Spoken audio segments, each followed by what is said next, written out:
Olá, hoje eu quero conversar sobre os dois modos básicos de ser e de organizar a igreja. Essa reflexão surgiu a partir de um vídeo que eu assisti há anos atrás, já faz uns 5, 6 anos atrás, onde alguém do coração paterno desafiou um pastor para ele tentar colocar de forma prática ou de forma visível, através de um PowerPoint, através de uma ilustração, de como ele imaginaria, como eles imaginavam, como seria uma igreja, uma comunidade de fé baseada na revelação do coração paterno de Deus. Quem me falou que a visão de um coração paterno de Deus muda não só a nossa visão de Deus, mas muda também a nossa visão de pastoreio e muda a nossa visão de igreja, de comunidade de fé. E como comunidade, missão evangélica, durante esses últimos 20 anos, imergindo e refletindo sobre a revelação e da prática do coração paterno de Deus, nós concluímos que realmente isso é um vinho novo. E não é um vinho tão novo inventado por homens, não, mas é um pouco mais um retorno ao aquilo que estava presente e está presente no Novo Testamento. Eu comecei a pensar, e nós, como comunidade, começamos a pensar e refletir o ser comunidade, como organizar uma comunidade de uma forma diferente daquilo que a gente tinha entendido. E então nós compartilhamos aqui algumas dessas descobertas. Em primeiro lugar, Mateus 9,17, Jesus já falou sobre isso. Ele disse: Não se põe vinho novo em vasilha de couro velha. Se o fizer, a vasilha arrebentará, o vinho se derramará e a vasilha se estragará. Ao contrário, põe-se vinho novo em vasilha de couro nova, e ambos se conservam. Durante esses últimos 20 anos, a partir de experiências com escolas, com seminários, sobre o coração paterno de Deus e sobre aprofundar em algumas questões e algumas revisões, muitas vezes temos visto realmente este vinho novo arrebentar os odres velhos, ou os odres velhos estragarem o vinho novo.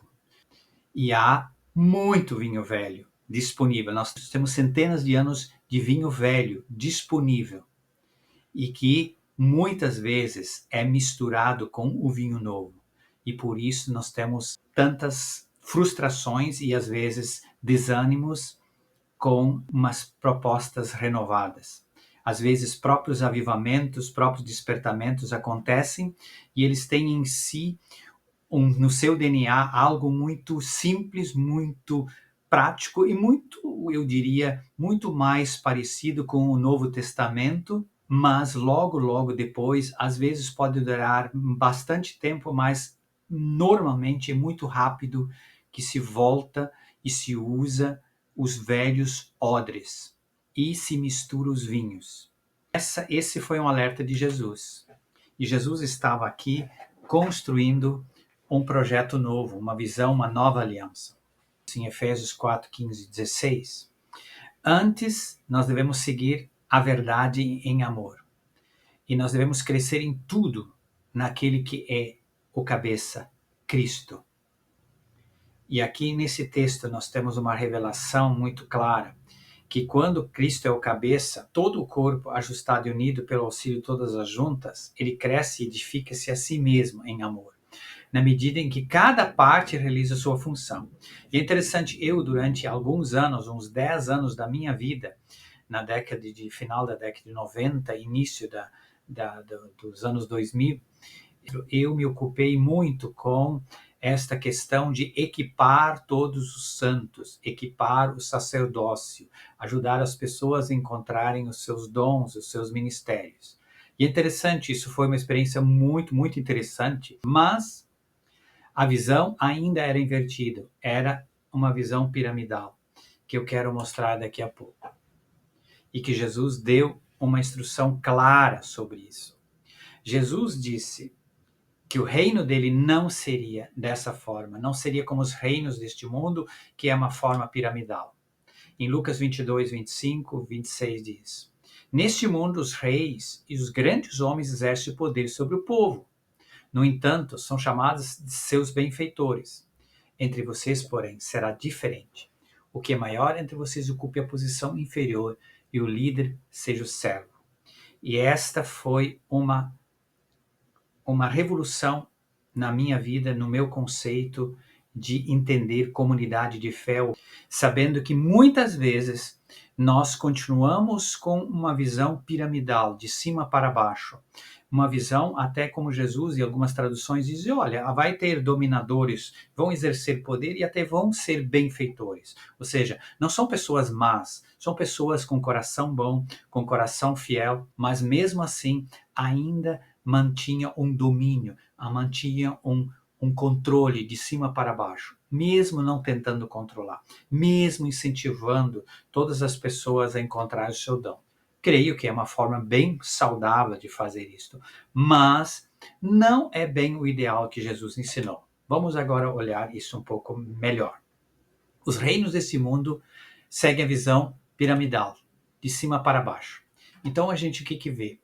Jesus poderia estar aqui, o pastor aqui, a liderança aqui, uma equipe pastoral aqui, uma equipe apostólica aqui, Jesus aqui, mas é de cima para baixo ainda. E é interessante, o reino de Deus, eu gosto de chamar, e alguns estudiosos, alguns que trabalham com isso, têm trabalhado há mais tempo com essa visão de inverter essa pirâmide, falam da visão V, que seria inverter isto, que seria aqui.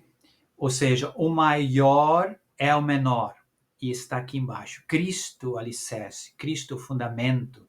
E sobre esta pedra edificarei a minha comunidade. Então, sobre esta pedra, sobre este modelo. E é interessante que Efésios, ali, capítulo 4, fala, esse corpo será ajustado, ele vai se edificar a si mesmo, de uma forma orgânica, uma forma simples. O que aconteceu com a igreja aqui? O que aconteceu? E é interessante que Milton Rodrigues, num livreto que Sacerdotes dos Crentes, ele diz o seguinte, os registros históricos da igreja, depois que eles foram concluídos pelos escritos do Novo Testamento, são muito incompletos. Entre a morte de João e o início do segundo século, quando os discípulos de João, o discípulo de João, Inácio de Antioquia e outros surgem. Quando são retomados os escritos no segundo século, nós vemos uma igreja muito diferente daquela vista no Novo Testamento. Os homens estavam se agarrando ao poder e assumiam já territórios regionais, fundando um sistema hierárquico baseado nos princípios do mundo. Ou seja, pegaram aquela visão de sacerdócio arônico de volta e também a visão greca-romana. E olha só, por volta do quarto século, o padrão simples da igreja tinha sido completamente abandonado. O ministério lhe foi posto nas mãos de uns poucos escolhidos e foi estabelecido algo parecido com o sacerdócio levítico do Antigo Testamento. Mas também havia muitos costumes pagãos. Então, quando Constantino depois pegou e organizou o cristianismo ali como uma religião oficial do império, ele já pegou algo pronto, que já estava na sua essência transformado por uma cosmovisão mais pagã e muito mais alicerçado na antiga aliança, no modelo arônico do Antigo Testamento, do que se pensava. E isso algo é visto como normal hoje. E o que tem de contraponto aqui, a contradição maior? Que é, infelizmente, o nosso cristianismo contemporâneo ele é grandemente influenciado pela forma como o mundo opera. Nós aplicamos os mesmos princípios que regem o mundo dos negócios na nossa caminhada com o Senhor. Porque para se construir um negócio de sucesso, você tem que ser direcionado, estruturado, ter energia e ser comprometido. Assim também para evangelizar o mundo. Você tem que ser uma pessoa altamente direcionada e focada no objetivo. Se você trabalhar no seu plano com competência suficiente, você com certeza terá sucesso. As mesmas técnicas de motivação são aplicadas no cristianismo contemporâneo. Talvez você vai dizer, mas isso está certo. Eu me lembro quando eu li uns anos atrás, já fazem quase 10 anos, quando eu fui confrontado com essa abordagem, eu disse, mas o que esse homem está dizendo? O que ele está falando? Como é que ele está falando isso? Porque isso está certo. Mas eu estava começando a também ler e continuei a ler esse autor, e ele falou das experiências que ele teve e do cansaço, do esgotamento, da síndrome de burnout que estavam expostos às pessoas e o aumento disso.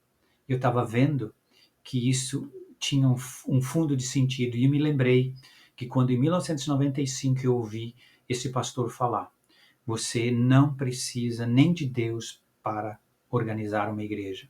Quando essas técnicas são usadas, não se precisa praticamente mais nada do Espírito. A máquina anda por si. Esta é a palavra. Até aqui.